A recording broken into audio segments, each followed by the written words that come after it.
Bardzo dziękuję za wsparcie Rafałowi P, Piotrowi S, Andrzejowi S oraz Markowi H. Dziękuję panowie. Tak w ogóle to ja bardzo lubię Skalę. Fajny program, często używam. Zanim zaczniemy wywiad, jedno ogłoszenie.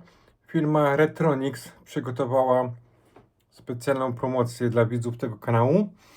Możecie zdobyć oryginał sołtysa na Amigę 10% taniej. Promocja obowiązuje do końca czerwca 2025. Jak to zrobić? Macie opisane w opisie do tego filmu. Zapraszam. Cześć, hello, Sziasztok. Mam dzisiaj zacnego gościa, Pawła Tukacza, znanego właściwie na całym świecie programista amigowego. Zgodził się udzielić wywiadu, więc cześć Paweł. Cześć, witam wszystkich. Paweł, na wstępie powiedz coś o sobie, 2-3 słowa dla tych, którzy cię nie znają, nie kojarzą. Jestem zwykły gość. Amigowiec. Nie jestem z zawodu programistą, pracownikiem fizycznym jestem, a samo programowanie to jest po prostu pasja. A jak się zrodziła pasja do Amigi? Sam nie wiem. To może pytanie pomocnicze. Od kiedy masz Amigę? Późno kupiłem. Dokładnie w 2021 roku. Poważnie? Twoja pierwsza Amiga? Tak, Amiga 600. No to jakim cudem? Co wpłynęło na to, że kupiłeś Amigę? Najpierw się bawiłem emulatorem. Sprawdzałem gierki, jak działają. Potem zacząłem się bawić w instalowanie systemu. Potem mnie zaciekawiło właśnie programowanie. No i tak była nauka Amosa, a z czasem przeskoczyłem na Blitz Basic. Pozwól, że podrążę trochę ten temat, ale tą Amigę ci ktoś pokazał, że był taki komputer, kiedy jeszcze tam przypadkiem na to wpadłeś? Czy wspomnienia z dzieciństwa? Wiedziałem po prostu, bo za łebka, jak się tak wyrażę, miałem komputer zwykły z MS-DOS-em. No i Ej, Amiga to też jest zwykły komputer. Herezja. Przepraszam, że ci wjeżdżam w słowo. To się wytnie. Spoko. Miałeś PC z MS-DOS-em. Sorry, że ci przerwałem. Nie szkodzi. No i koledzy mieli właśnie Amigi, no i tak jakoś kiedyś wpadli do mnie obejrzeć, jakie mam gry, no i tak właśnie się zaczęło, że oni mówili, że te same gry mają na Amidze, no i potem właśnie byłem ciekaw, jak te gry działają na innych komputerach. No i 2021 kupujesz Amigę 600. W jakiej konfiguracji? To była zwykła. Zwykła 1 MB chipu, Kickstart 2.0.5 chyba. Czyli ten już z obsługą dysków twardych. Tak, tak. I co potem? Pewnie jakiś chip RAM, rozszerzenie? Jakieś turbo?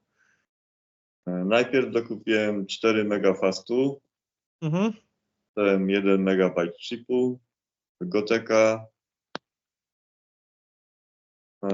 czytnik na karty SD, no i potem turbo, ten A630.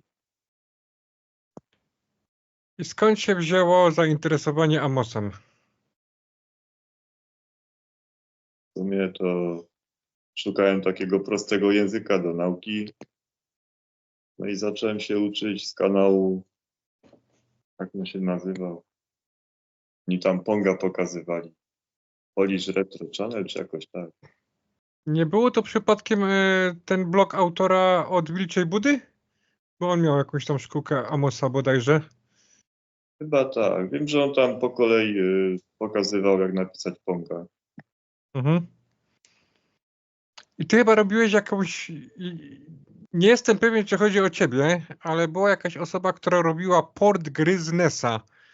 I w pewnym momencie przestała robić, bo się przysiadła właśnie na Blitz Basica i opublikowała kod źródłowy. w Amosie.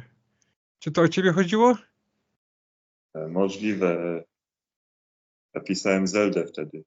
A chyba o Zelda chodziło. Nie jestem pewien. No myśmy się tak rozminęli trochę z ten. Jak ty zacząłeś amigować, to mi już nie było na PPA, nie? Już odszedłem parę lat wcześniej. Ty się tam pojawiłeś. Ja też tam trochę w Amosie dłubałem.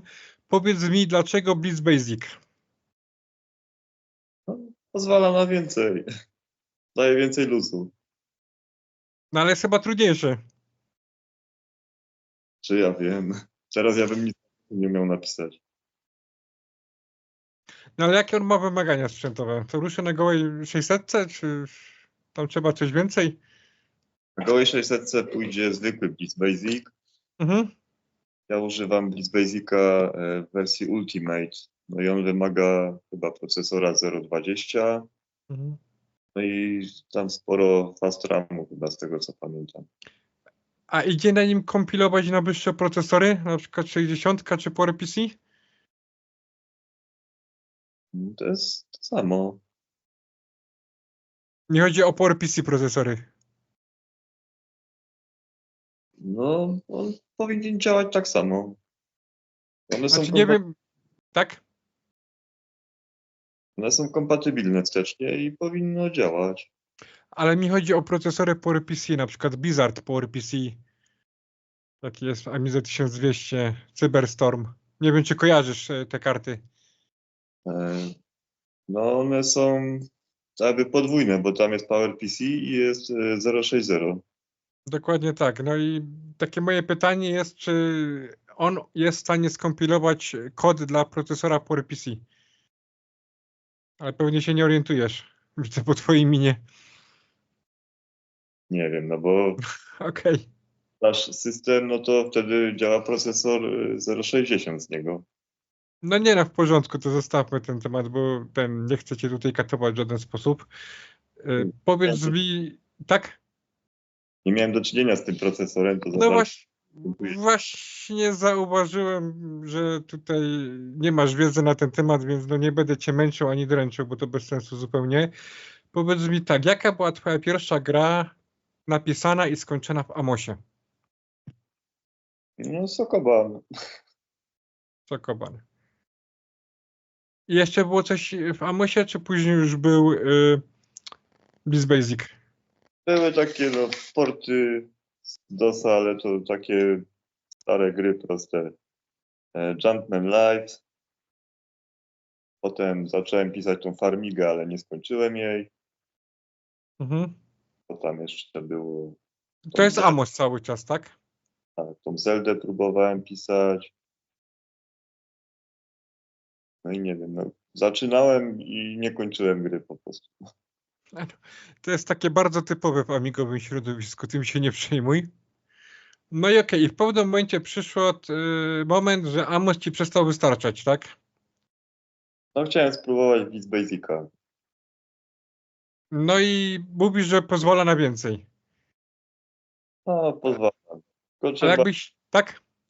trzeba poświęcić czasu do tego, żeby sobie nabrać pewnych nawyków. Tak jak na przykład teraz ktoś by się uczył, no to ja bym mu pomógł i nie musiałby przedzierać tej ścieżki tak jak ja. Mhm. Nie, to pamiętam te tematy. Ty tam pisałeś na PPA właśnie z prośbą o Blitz Basica, żeby ktoś ci tam rad udzielił. Jak to szło? Są ludzie, którzy znają ten język, czy nie bardzo? Jak ktoś zna, no to raczej pisze systemowo. Używa sam systemowych funkcji. Ogólnie no Blitz Basic ma dwa tryby, Amiga i Blitz. Blitz to jest taki niesystemowy, Mhm. jakby zamraża system, no i gra leci sobie poza nim. A zaś w trybie Amiga, no to wszystko działa jednocześnie z systemem. No i ci, co tam mi pomagali, no to oni piszą pod system programy raczej. No ale tutaj nie ma raczej możliwości portowania, nie? Bo jeśli coś jest napisane na PC-cie, to jest napisane w C. Więc jakbyś chciał coś przenieść z PC-ta na Amigę, to byś musiał też znać język C. Dobrze mówię? No jak kod źródłowy był napisany w C, no to trzeba by go przetłumaczyć na Basica. Mhm. No okej, porozmawiajmy o twoich grach. Jak już zacząłeś programować w Blitzu, to pierwsza produkcja to było? No to były takie proste gry, tam takie klocki były. One tam są na profilu Woodblock. Tony, tak? Gdzieś tam się przewinął? Tony był później. Mhm. Co tam jeszcze było? Ami Tower był, to był jakby Grałem w to, zbliżone do IC Tower, ale tak. tam jakichś błędów narobiłem, bo to jeszcze nie miałem pojęcia o tym.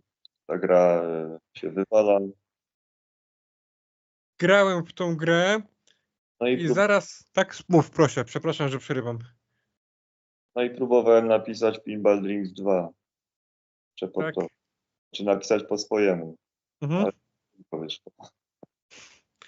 Grałem w tego Ami Towera i chwilę potem odpaliłem sobie specjalnie na moim retro PC IC Towera, żeby sobie porównać. Nie tyle grafikę, co bardziej mi chodziło o mechanikę. No i kurczę, ta twoja wersja niestety taka dosyć toporna wyszła. No, domyślam się. Nie wiem gdzie był błąd, nie jestem w stanie ci powiedzieć, ale no zupełnie inaczej ta wersja PC-towa, ten oryginał działał. Tam można było grać, można było wbić combo. W tej twojej wersji jakoś tak to bardziej się na farcie opierało, czy tam na łudzie szczęścia, że albo wskoczyło, albo nie wskoczyło. Ale pograłem trochę w tą grę, nie powiem, że nie. No, tu nie ma co porównywać. No, że ja się uczyłem dopiero pisać, a to pisali programiści porządni. Czy wiesz co, no porównywanie to jest taka trochę ludzka cecha, wiesz, że ludzie tak z natury biorą i porównują.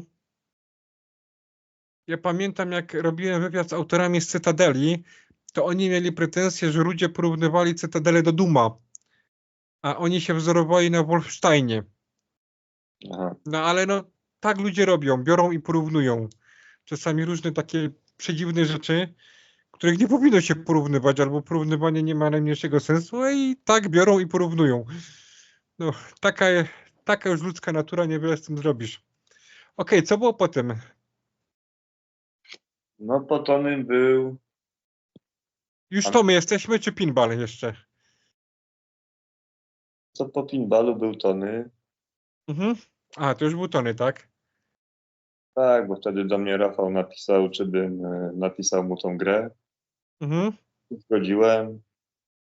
Po miesiącu napisałem mu demko. No, a potem już pełna wersja powstawała trochę dłużej, bo on jednocześnie załatwiał wersję na Atari, na Commodore 64. No i ja potem czekałem, aż on mi dorzuci następne grafiki. No i w tym czasie napisałem tego Elektromena. Ja bym chciał jeszcze o Tonego dopytać. Jak szło ci programowanie tej gry? Jakie były największe wyzwania? Różne były, No, żeby jak najmniej dyskietek było. Problemem było te wymagania pamięci. Nie miałem jeszcze wtedy takiej wiedzy, żeby sobie poradzić z tym. A dzisiaj bym go pewnie inaczej napisał. wiesz, jakie było powszechne zawołanie programistów amigowych w latach 90. Polaków? Nie? Powiem ci, bo to jest taka rzecz, która no nie jest powszechnie znana. Ulubione zawołanie amigowego polskiego programisty z lat 90. to jest: niech się święci brak pamięci. O kurczę. Ja to od paru ludzi, jak robiłem te wywiady przez te wszystkie lata swoje, to od paru ludzi właśnie słyszałem ten sam tekst. To nie jesteś... No nie no, nie programowałeś na Amigę w latach 90., raczej nie masz kontaktu z ludźmi, którzy to robili w latach 90., powiedzmy tam prawie zawodowo, więc trudno, żebyś znał. Ale jak ja to pierwszy raz usłyszałem, to padłem, ale potem tam drugi, trzeci wywiad i też słyszałem ten tekst, no to mówię, kurczę, dobre to jest, coś w tym musi być. No to mnie zaskoczyło. No spoko. Okej, czy jesteś zadowolony z efektu końcowego Tonego? Tak. Taka strasznie wyczerpująca wypowiedź. Grałem potem na przykład wersję z Atari pod Commodore Demko, no to nie umiałem grać w tamte gry. Jakoś do mojej wersji się przyzwyczaiłem. Nauczyłem się jej praktycznie na pamięć, no i te inne wersje jakoś tak niespecjalnie. Ile, Były, ile linii zajmuje kod źródłowy? Około. teraz nie pamiętam. No ale to się w tysiącach, dziesiątkach tysięcy?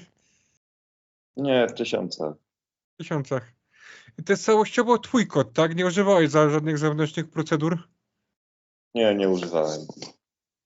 Bo ja Blitza nie znam w ogóle. Na przykład nie mam pojęcia, jak tam jest rozwiązana obsługa stacji dyskietek, nie? Czy to język ma sam w sobie zrobione, czy musisz korzystać z zewnętrznych bibliotek systemowych na przykład?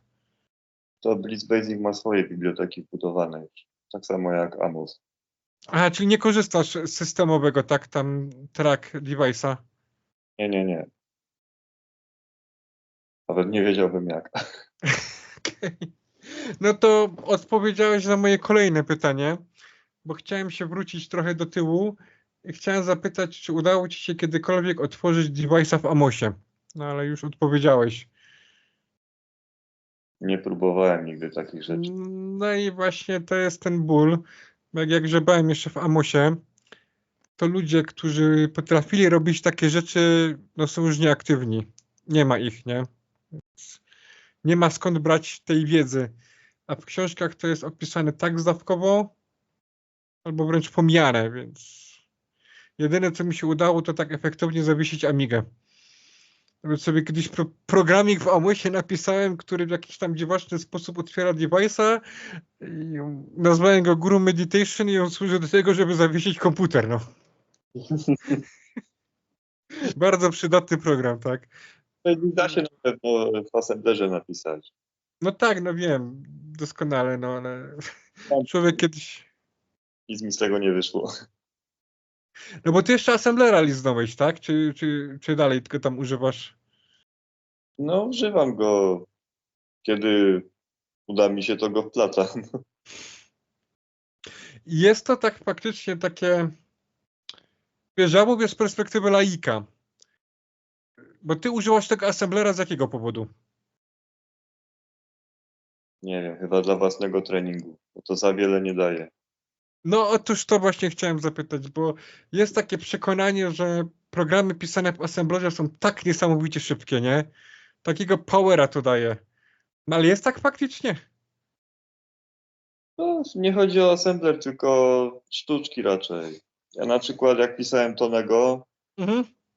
2 miesiące przepisywałem samo sterowanie z Basica do assemblera.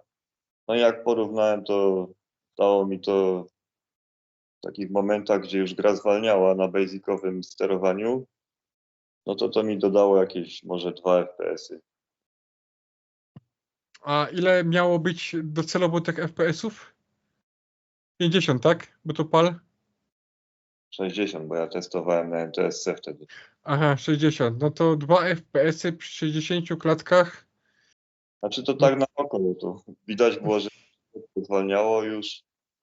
Jakbym dodał obiekt wtedy do rysowania na ekranie, no to wtedy już zwalniało bardzo. A były jakieś oszczędności na pamięci dzięki temu, że używałeś Assemblera, czy tylko wyłącznie chodziło o szybkość? No chodziło o szybkość, a na pamięć to nawet nie zwracałem uwagi. Bo na pewno tam jakieś różnice były. No bo gra działa w low-resie, tak? 2 kolory. Dobrze mówię? Więc ona chyba nie miała zbyt dużego apetytu na pamięć. 4 kolory. 4, przepraszam najmocniej. Wybacz. Herezja. Jest czarny przezroczysty i czarny nieprzezroczysty. Aha, w ten sposób. Tak, tam są. No, No 0 jest ten przezroczysty i potem jest jeden chyba biały, 2 jest czarny, a 3 jest dodatkowy. no tak, no ty tu jesteś fachowiec, a nie ja. No okej, był Tony. Był Tony. No i jak czekałem na grafiki do ostatniego poziomu, bodajże czy przedostatniego, no to w międzyczasie powstał Electroman. I jakie były wyzwania przy tej grze? No, musiałem po kolei wszystko ripować z DOSBoxa, Mhm. tworzyć sobie edytor poziomu, no i z internetu szukać, jak wyglądały mapy poszczególne. Tam na YouTubie jest filmik, jak ktoś przechodzi całą wersję gry. No i po kolei sobie wstawiałem potem postacie, programowałem je. Z DOSBoxa po kolei animację klatka po klatce zripowałem. W Personal Paincie obrabiałem, potem wycinałem do banku shape'u. No i tak to powstawało powoli. Ty masz za dużo wolnego czasu? No,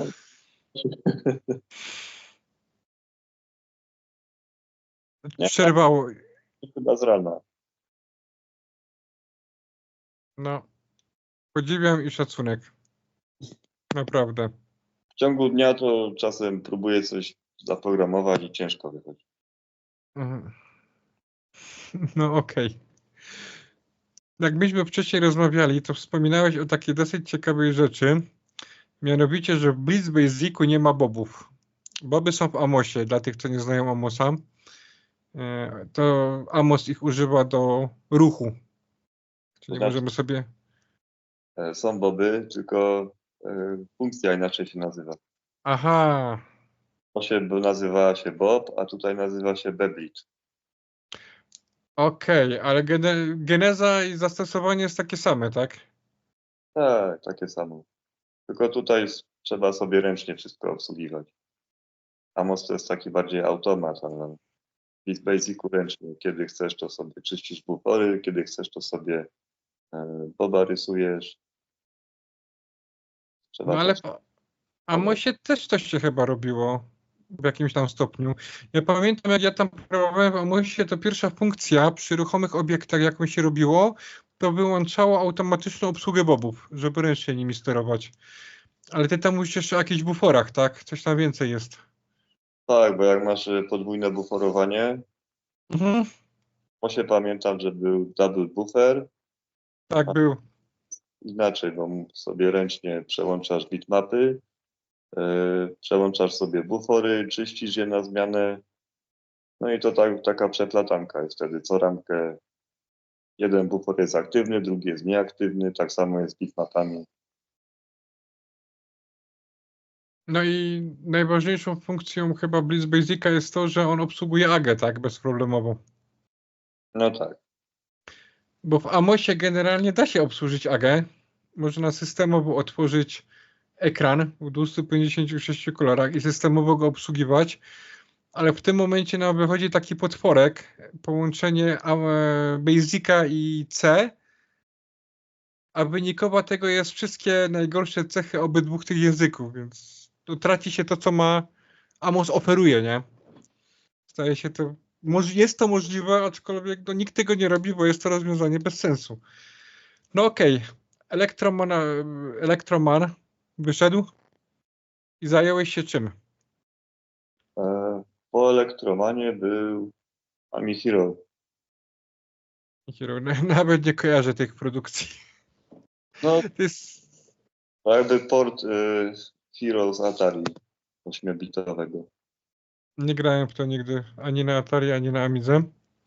I to już była gra też w 16 kolorach, tak? Nie, 32. Nie, 32. było 16. Nie no, bo jak Atari 8-bitowe, no to jest raczej taki a la Commodore, nie? Możliwościami. I są amigowe. Bo Słucham? Celur mi dorobił grafiki do tego AmiHero. Mhm. Się okazało, że one były jednak 16-kolorowe.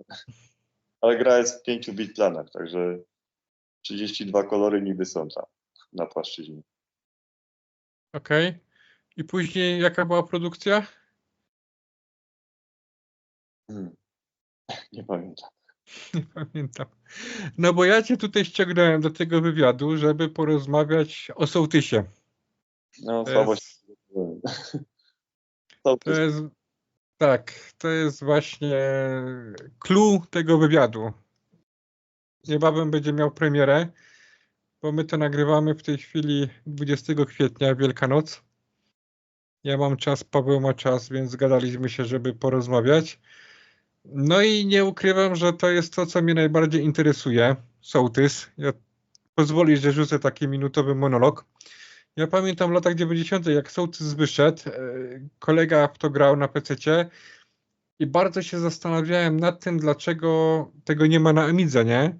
Bo to jest taka gra, no powiedzmy trochę bardziej rozbudowana niż taki eksperyment Delfin, czy tam misja Harolda, czy jakaś inna przygodówka. Uważałem, że Amiga jest w stanie coś takiego pociągnąć. No animacji nie ma tam za dużo, za wiele się nie dzieje, więc pamięciowo, wydajnościowo taka zwykła Amiga mogłaby to udźwignąć, no a jednak ta gra nie wyszła. No i moje pytanie jest takie, czy ty wiesz, dlaczego ta gra nie wyszła na Amigę w latach 90.? Nie wiem. Wiem, że miała. No też słyszałem, że tam w assemblerze coś było pisane, nie? Nie wiem, na pewno w assemblerze, bo raczej w innym języku nie, chociaż wersja PC-towa jest napisana w Turbo Pascalu. Czy jednak w Basicu. A jak to się stało, że ty zostałeś programistą Sołtysa amigowego? No, kusiło mnie, żeby napisać to. Ja miałem boksa jeszcze z lat 90. Mhm. Tam od dziecka. Tak jakoś było, że sobie zripowałem ekran. No i mówię, spróbuję sobie napisać, czy dam radę y, to sterowanie postaci zrobić, to wyświetlanie dialogu. No i tak powoli to wychodziło, nabierało kształtu. No tą pierwszą lokację to tworzyłem chyba z dobre 2 miesiące. Nie, no silnik trzeba było postawić cały, nie? Żeby to uruchomić. Ale to było zanim Retronik się z tobą skontaktował, czy ty z Retronixem? No to akurat robiłem tak, że nie chciałem jeszcze nikomu tam zawracać głowy, Mhm. bo nie wiedziałem, co z tego wyjdzie. Okej. Jak już to nabierało kształtów, no to wtedy z Retronixem się skontaktowałem. O, czyli od ciebie wyszła inicjatywa, tak? Tak. No Po i prostu co Retronix na to? no, byłem ciekaw, czy po prostu może wydać taką grę, no bo to jednak prawa autorskie ma LK Avalon i tak dalej. No ale okazało się, że mogą wydać. No i zacząłem dłubać przy tym. A czy miałeś dostęp do oryginalnego kodu źródłowego Sołtysa? Nie, nigdy go nie widziałem. Programiści z oryginalnej wersji Sołtysa nic nam nie pomogli.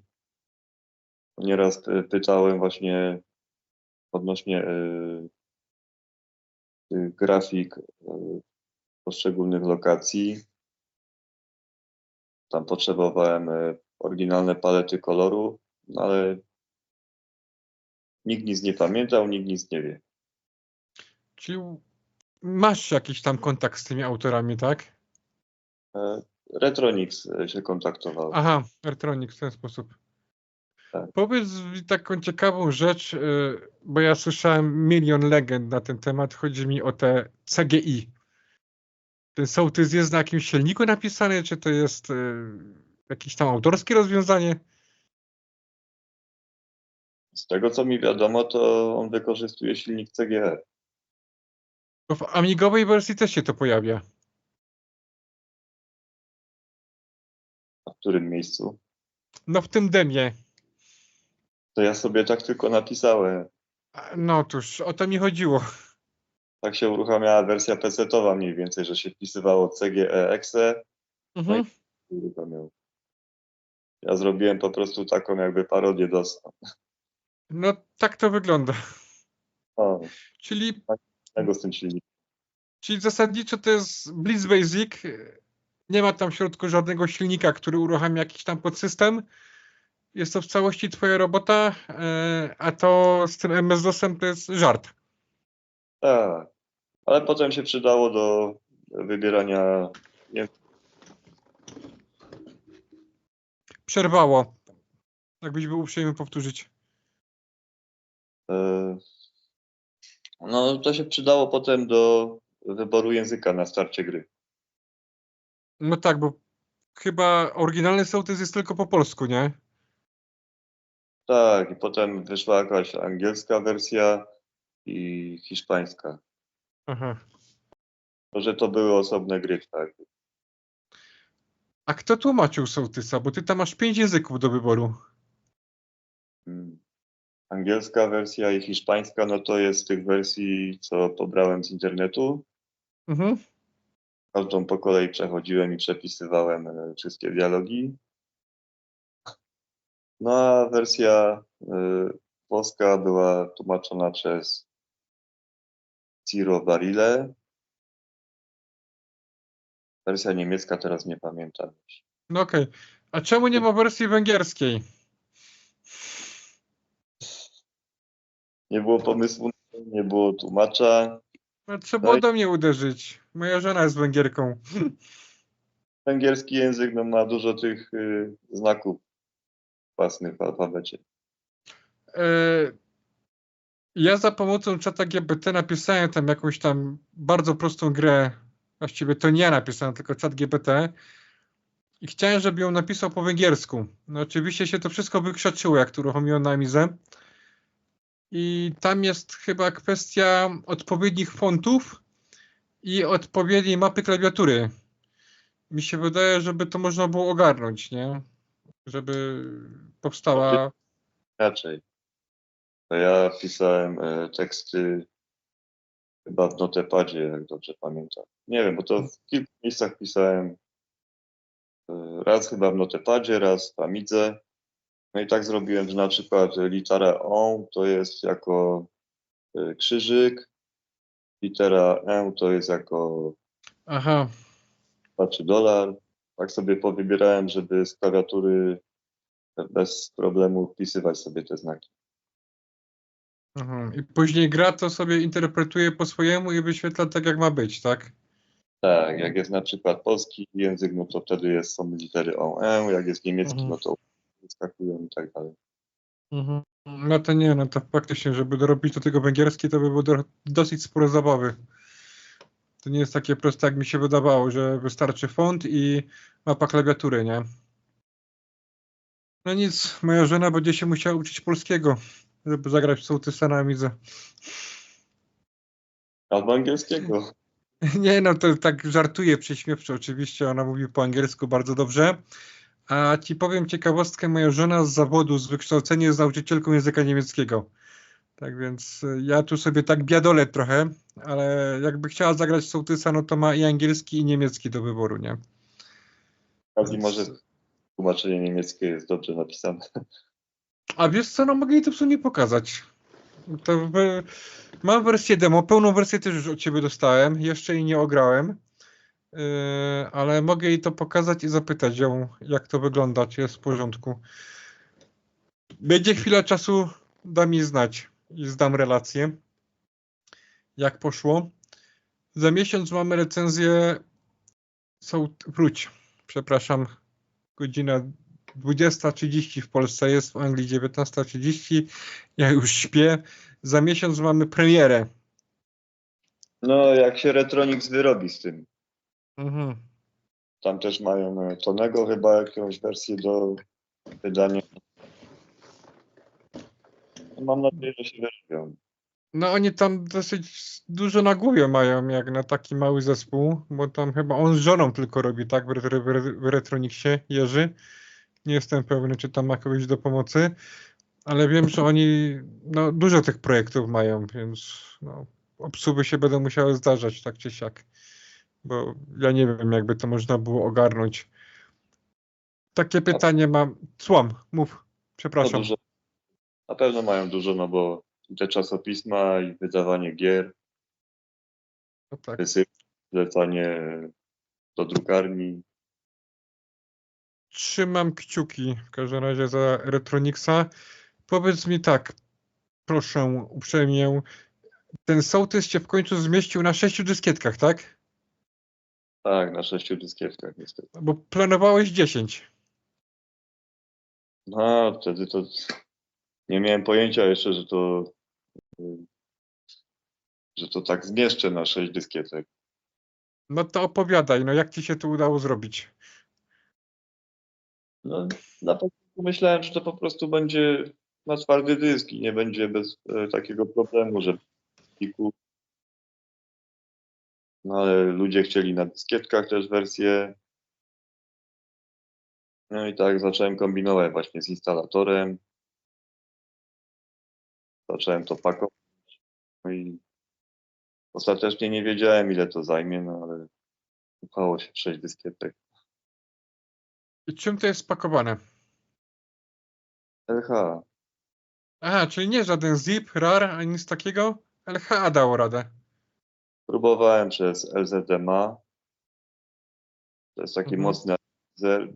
Donadan z PPA mi tam pomógł zrobić depacker do tego, ale ostatecznie to by jedną dyskietkę tylko skróciło, a instalacja by bardzo długo trwała. Rozpakowywanie bardzo długo, no dużo czasu schodziło na to. Ale grać z dyskietek się nie da, tak? To jest tylko taka wersja, żeby zainstalować. Tak. Bo jakbyś chciał tak hipotetycznie zrobić wersję dyskietkową taką do grania, to ile by to mogło zajmować? O, to by się nie pograło nawet. W grze jest coś takiego, że tam jest bardzo dużo dźwięku. Mhm. Jak dźwięk ma być odgrywany, to on automatycznie jest wczytywany w tym momencie z twardego dysku. Jakby na przykład któryś dźwięk miał zostać odgrywany i gracz by musiał czekać, aż on się doczyta z dyskietki, to by było denerwujące. I co? Ale by można było na przykład te dane wpakować do pamięci RAM. Te takie wrażliwe. Te dźwięki. Tylko to by już wtedy więcej RAMów trzeba było, nie? Bo gra wymaga 2 mega chipu plus megabyte past. Tak, no właśnie gdzieś przekroczyło te 2 MB chipu, no i musiałem dopisać ten fast RAM. Nieszczęsny. Mhm. Czy planujecie, albo czy ty planujesz też wersję na 500 OCS, ECS? Wątpię, żeby się udało. Też kolorów, możliwości tego. Na pewno da się jakoś wydubać w trybie ham czy coś, ale to nie. Ja niedawno recenzowałem program, taką krótką recenzję zrobiłem ham konwertera. Ten program przerabia właśnie na amigowe formaty, tak? ECS, OCS, ale też AGA i tak dalej, z Ditheringiem i on to robi fenomenalnie. Wiem, bo ja go używam. Okej. Przepraszam, głupio wyszło. Ale dałem ciała. Używałem go właśnie w Ami Robo 2. Mhm. Świetny program. Naprawdę autor jest, no, nie chcę mówić geniuszem, ale on tutaj zrobił tak dobrą robotę. Ten program mi się tak bardzo przydaje. Mów. Używać amigowego konwertera, ale on bardzo słabo konwertował. No i potem skusiłem się na ten ham konwerter, chociaż odstraszała mnie ta Java, bo wymagał zainstalowania Javy. Mhm. Ale w końcu skusiłem się, jak zobaczyłem efekty, no to stwierdziłem, że to jest to. Ja konwertowałem za pomocą tego programu grafiki do Amosa, do EHB. I on zdjęcie mi przerabiał tam no, z palety tam 32 bit na 40 kolorów mniej więcej. 40-44 kolory. I trochę irytowało mnie to, że on nie wykorzystuje tych wszystkich 64. Znaczy tak faktycznie 32 plus 32 odcienie. i postanowiłem spróbować używać Personal Painta. On też tam ma dosyć bogate funkcje i Personal Paint przerabiał mi to do tych 64 kolorów, wykorzystywał wszystko. Ale jak porównywałem te dwa obrazki tak jakościowo, wizualnie, to ten z Ham Convertera, który był w 40 kolorach, czyli było 20 kolorów mniej, wyglądał dużo lepiej niż ten z Personal Painta w 64 kolorach, nie? Więc mimo, że było mniej, to było lepiej jakościowo. Naprawdę to dobrze wyglądało. Wracając do sołtysa, bo ja się rozgaduję, a to ty masz tutaj mówić dużo, a nie ja. Przepraszam. Gaduła jestem. Bo ja mam ten problem, że się nie umiem po polsku nagadać, wiesz? Jak mam okazję mówić po polsku, to mówię po polsku bez przerwy. Propos sołtysa, jakie były największe problemy? Czy ja wiem, no chyba ta pamięć, przekraczanie, kombinowanie, żeby jak najmniej zajmował. No bo jak zacząłem te grafiki, te animacje po kolei ripować, no to rosło wszystko. Widziałem rozmiar gry, jak to szło, no to mnie przerażało trochę. A czy ty się orientujesz, ile pamięci RAM wymagała PC-towa wersja? Chyba 2 megabajty. Aha, czyli oni się tam zmieścili, tak? Miałem PC-ta, co miał 4 megabajty RAMu. No i to, że ten 4 megabajty RAMu nie zawsze miałem, nie zawsze się udało. Mhm. Też uszkodzone i niekiedy się uruchamiał jako 3 megabajty, ale sołtys zawsze działał. Ile trwały prace nad sołtysem?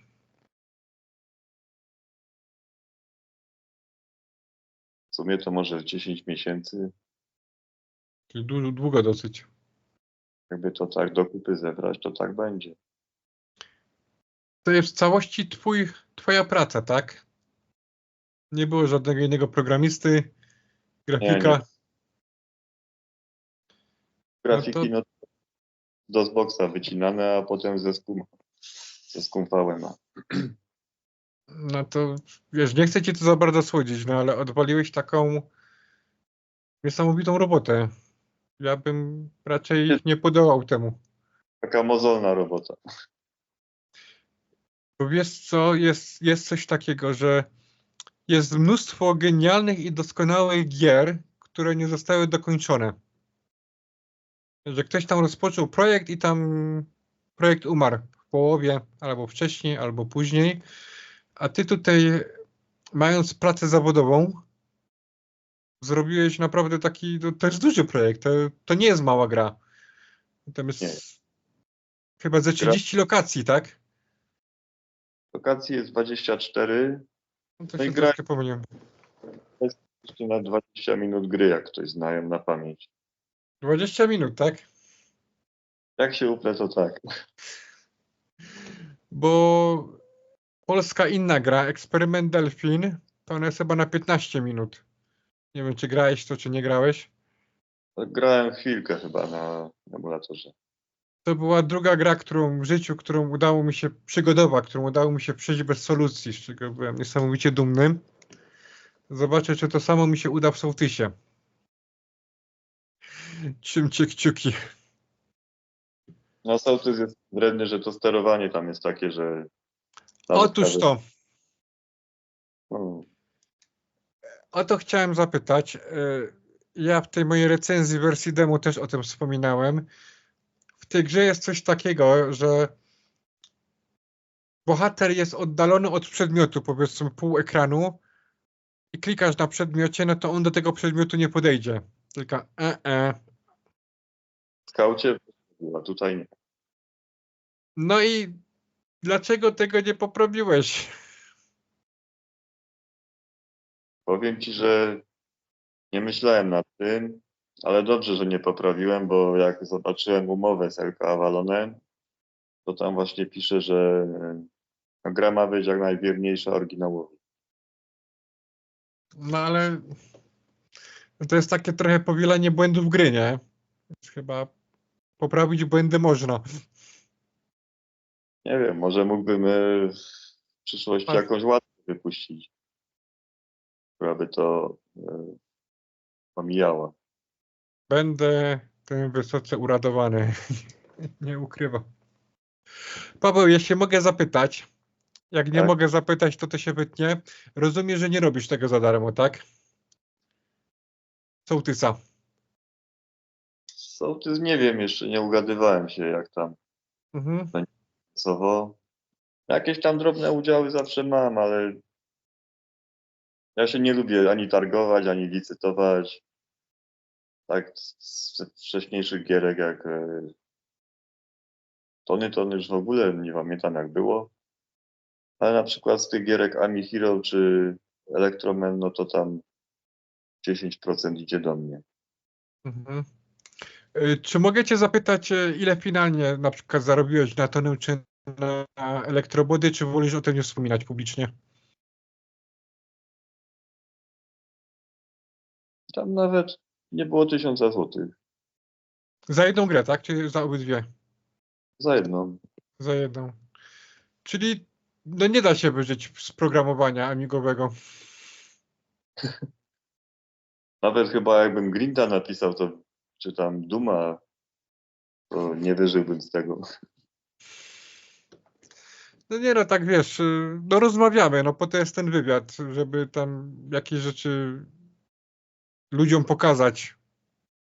Czyli to jest 100% hobby, 100% pasja. A gdyby nie pecety, no to wtedy byłoby więcej graczy i to by inaczej wyglądało wszystko. Ale wtedy też programistów byłoby więcej na Amigę. No tak, no i też siłą rzeczy jakość tego programowania pewnie byłaby lepsza, nie? Kolejną rzeczą jest to, że nie operowalibyśmy na Amigach 1200, tylko na nowoczesnych Amigach, które pewnie by wyglądały bardzo podobnie do współczesnych Maców. Tak podejrzewam. Pewnie nie byłyby takie drogie, no bo byłoby ich więcej, to byłaby taka masówka bardziej. No tak, no ale chociaż jak się tak myślę, wiesz, na zasadzie zabicia własnego ojca, nie wiem, czy słyszałeś o tym paradoksie, że trzeba się w czasie zabija swojego ojca. Nie rodzisz się, nie? Więc jak się nie rodzisz, no to nie zabijasz swojego ojca. Więc ubieram to w te słowa, dlatego że jeśli by Amiga faktycznie nadal istniała i nadal byłby to topowy komputer, to podejrzewam, że my byśmy się nadal bawili tymi starymi Amigami retro. Mimo wszystko. No bo rozumiem, że programowanie na współczesne sprzęty cię nie bawi, tak? Nie sprawia ci radości, żeby na PC czy na Linuxa coś napisać. No, próbowałem AmiRobo 2 napisać w Blitz 3D, ale tak ten rozeszło się. No okej, a próbowałeś na przykład używać tych współczesnych game kreatorów? To chyba jeszcze jak do szkoły chodziłem, to próbowałem sobie. Nie, game kreatory mnie jakoś tak irytują. Odbierają tą zasadę pisania kodu. No są w pewnym sensie dosyć ograniczone, tak? Nie masz takiej swobody, gdzie możesz puścić wodę fantazji. Jeśli autorzy czegoś nie przewidzieli, no to tego nie zrobisz. Tak, dlatego właśnie też Amosa porzuciłem, no bo on też w jakimś stopniu jest automatem. No okej. Co będzie po sołtysie? Jakieś plany?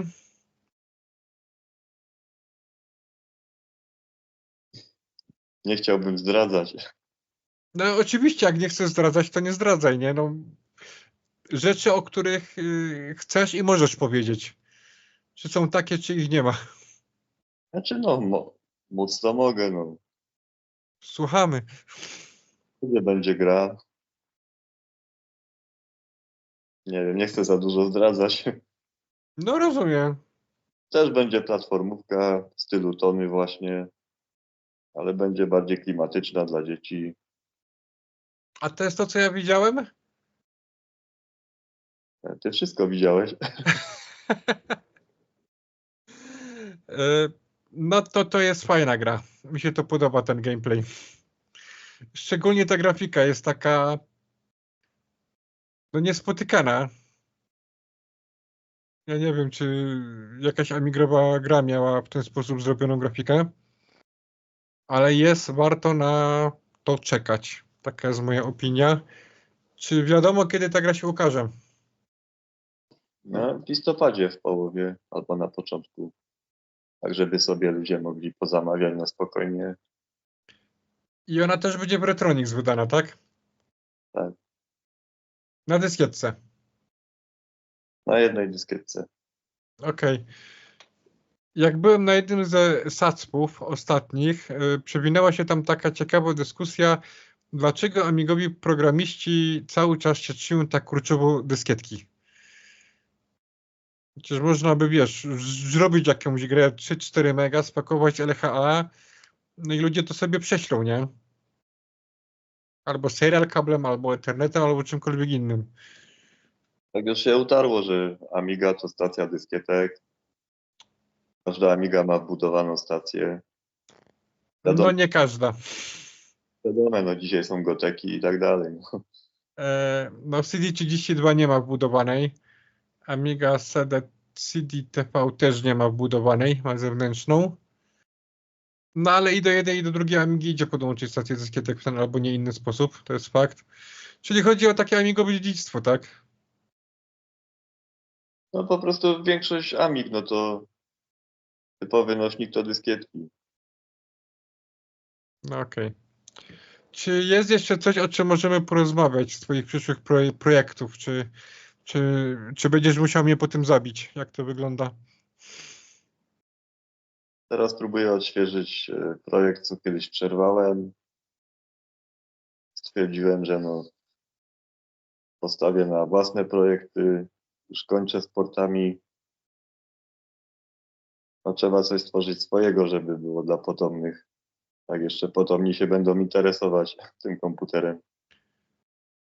I tutaj poruszyłeś bardzo ciekawą rzecz. Nie chcesz portować ze względu na to, że to jest trudne, czasochłonne, czy po prostu jest chęć tego, żeby być twórcą? No, chciałbym tworzyć coś własnego. Mhm. Jak się portuje, no to potem jest problem z prawami autorskimi, czy ktoś wyrazi zgodę, czy nie. Portowanie na pewno jest szybsze, no bo nie trzeba kombinować grafiki już są gotowe. A tak, no to trzeba stworzyć wszystkie postacie, animacje, mapy. Tak jak teraz do tej gry, co wyjdzie w listopadzie, no to długo mi zeszło z projektowaniem poziomu, które są wielkie. Czy próbowałeś używać i się wspomagać modelami językowymi typu ChatGPT Nie, na przykład? I nie chcesz, rozumiem? nie. Jakoś nie mam zaufania. Wiesz co, no to jest jak z żywym człowiekiem, no. Zaufanie do wszystkiego w życiu trzeba mieć ograniczone. Nawet sobie samemu nie ufam w 100%. Ja na przykład jak pisałem tą gierkę Saper na Amigę, to co Mhm. Windowsa, no to tam jest taki algorytm. Jak masz dużo pól pustych, to on ci jakby wszystkie po kolei otwiera, aż się nie zablokuje tymi polami przy minach. Mhm. Wiem, o co chodzi. No, i tam trzeba było taki algorytm napisać, co to właśnie odkryje te pola. Ten algorytm, no to gdzieś na internecie jest napisany, ale stwierdziłem, że chcę sobie sam napisać tak jakby dla własnego sportu. Mhm. Mi to zajęło 3 dni. Okej. Ja wiem, o czym mówisz, bo jak grzebałem jeszcze w Amosie, to były takie momenty, że człowiek odpalił sobie ten Amosowy edytor, patrzył na ten edytor, stawiał sobie zadanie i chciał to zadanie ogarnąć samemu. Albo chociaż spróbować, żeby samemu je ogarnąć. Na zasadzie takiego wyzwania, tak? Spróbujmy, zobaczmy. No ale ty jesteś programistą pełną gębą, no. Nie powiedziałbym. No nie, no w porównaniu ze mną to masz, wiesz, dorobek 10-krotnie większy niż ja kiedykolwiek będę miał w życiu. Ja mam tylko taki mokry sen amigowca, że będę programował, nie? No ale najpierw się muszę uporać z innymi rzeczami. Nie będę tutaj wspominał o jakich, bo to jest wywiad z tobą, a nie ze mną. No okej. Czy jeszcze jest coś, o czym możemy pogadać ciekawym? Taka chwila pauzy. Albo co byś ty chciał wspomnieć? Wiecie, to już żadnych projektów nie mam na oku. Ale ja mam jeszcze jedno pytanie. Wspominałeś w jednej z rozmów, że masz córkę. Czy twoja córka gra w twoje gry? No, lubi sobie czasem włączyć. To tak bardziej dla zabawy jest niż przetestowanie. No nie no, wiadomo, no bo to jest dziecko, no. Ale gra, tak? Tak, No to kurde, czasem jak ja na emulatorze piszę grę, to mówi, a włączę sobie Amigę, zobaczę jak się gra. A tej gry tam jeszcze w ogóle nie ma. no to kurczę, to jest coś takim tatą pełną gębą, nie? No to jest chyba radość niesamowita, że twoja pociecha gra w twoje gry, nie? Mówiłeś o tym, żeby dla potomnych coś zostawić, no to masz. No, zanim ona dorośnie, to już jej się znudzi pewnie. No tego nie wiemy, no. No ale Paweł, jest ci naprawdę czego gratulować i czego zazdrościć. Autentycznie. No, to po hobby bardziej. No, rozumiem, że hobby, ale jest to takie bardzo ciekawe i wartościowe hobby, nie? Które dosyć sporo wnosi do amigowego środowiska. Tak jest przynajmniej moje zdanie. Więc podziw i szacun. Tam nie chcę za bardzo miodem smarować, żebyś cukrzycy nie dostał. Tak jak ja. No okej, Paweł, czy chcesz kogoś pozdrowić? Dla wszystkich użytkowników z PPA, Te- Ja również pozdrawiam użytkowników z PPA jak najbardziej. córkę, chłopaków z Comoda and Amiga Plus, Retronix. No, myśmy nie poruszyli tego tematu Commodore Amiga Plus. No, oni też wydawali moje gry. Oni Mhm. wydawali Ami Hero, Ami Robot 2. No i jeśli mogę zapytać, to dlaczego to tak przeskoczyło na Retronix potem? Ze względu na Elektromena i ze względu potem właśnie na Sołtysa, no bo oni te dwie gry już sprzedają na wersję PC-tową. Okej. Znaczy Commodore i Amiga, tak? Nie, Retronix sprzedaje Elektromena i Sołtysa wersję na PC. Aha, tak, faktycznie, dobra, załapałem wątek. No i siłą rzeczy musiało się to przenieść do Retronix, tak? Tak. No okej. Tony no to normalnie Commodore and Amiga wydawali. A potem wersję na Atari wydał Retronix. Okej. Czy wiadomo, jaka będzie cena Sołtysa? Nie wiem. Nie wiesz, to już Retronix. Ale No, tam sporo dyskietek jest. no tak, i to będzie na nowych dyskietkach DD pewnie, tak? Raczej HD. Ale są, znaczy się dyskietki HD z zaklejoną dziurą sformatowane na DD, tak? W ten sposób. Okej. Dobra, czaję. Czy są jeszcze jakieś tematy, które byś chciał poruszyć z przeszłości, teraźniejszości? Chyba nie ma. Mam nadzieję, że przyszłość jeszcze jakaś będzie długa. No ale mówiłeś, że nie chcesz mówić o przyszłych projektach, nie? Więc dlatego pytam o przyszłych projektach, ewentualnie teraźniejszych. No dużo jeszcze było takich projektów, co zaczynałem, a nie skończyłem. No okej. Wtedy zawsze marzyłem o napisaniu wyścigówek. Coś w stylu Lotus, no ale to jednak nie dla mnie chyba. Trzeba mieć większego skilla, tak? Żeby coś takiego zrobić. Chyba tak, trzeba po prostu inaczej podejść do takiej gry. Dobra, czaję. Paweł, nie męczę cię już, bo to już jest takie trochę ciągnięcie cię za słówka. Strasznie dziękuję za rozmowę, że się zgodziłeś. Dzięki Miło również. było cię. Bo ja słyszę, że ty godosz po naszemu, nie? Ja nie godą, ja nie jestem ze Śląska. A skądżeś jest? Ja Jeszcze raz powtórz. Zagłębia. A, Zagłębie, no okej. Ale no kurczę, no w porządku, dobra. Nie ciągnę tematu dalej. Paweł, jeszcze raz dzięki za rozmowę. Wszystkiego dobrego, zdrówka dla ciebie i córki oczywiście. No i sukcesów w programowaniu dalszych. Dzięki wielkie. Cześć. Również. Cześć.